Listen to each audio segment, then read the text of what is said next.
I chose to focus my research on the challenges and considerations of healthcare providers as allies to members of the LGBTQ plus community.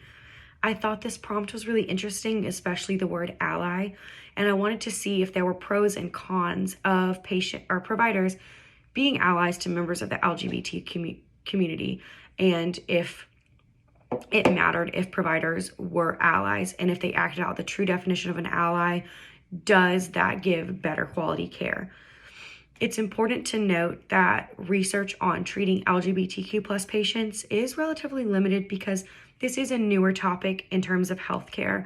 We've come a long way in the last 5 or 10 years, not only as a society in general, but also as healthcare providers in treating patients who identify as this part of the community.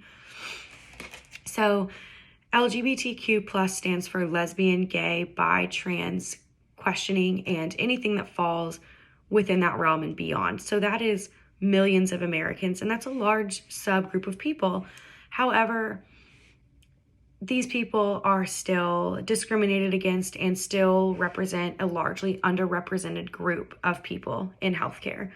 So it's important for providers to act as allies because they need to understand that treating people in this community comes with different challenges than treating cisgender patients.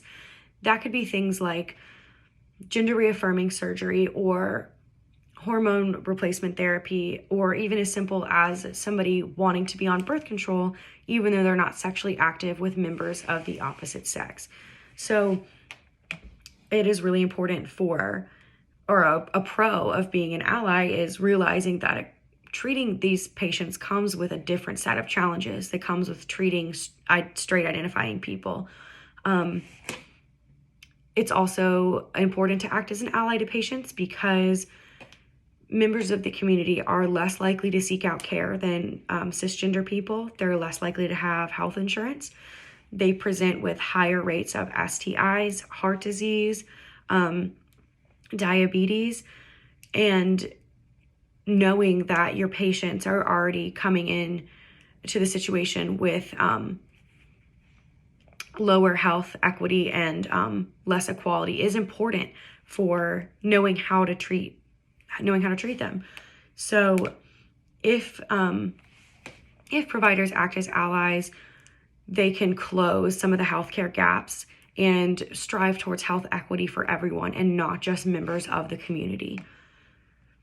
Some cons that I found during my research include providers being discriminated against themselves and not having that kind of research and maybe having to pave their own way in order to treat patients like this.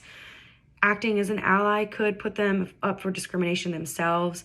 They might lose funding if they are doing research, and they might lose backers if those people don't agree with a homosexual lifestyle or falling on the spectrum in general.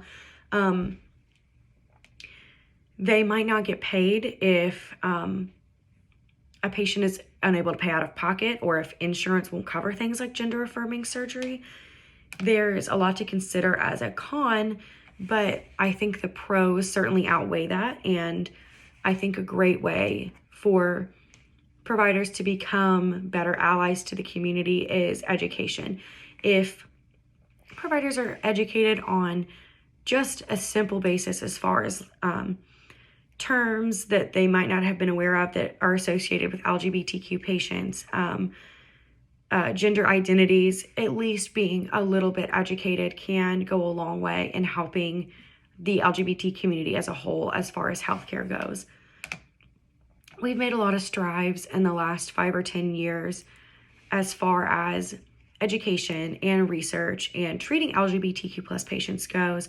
And if providers act as allies, hopefully providers and society can go a lot further, and we can close gaps in health equity and make sure that patients of the community are getting really good quality care.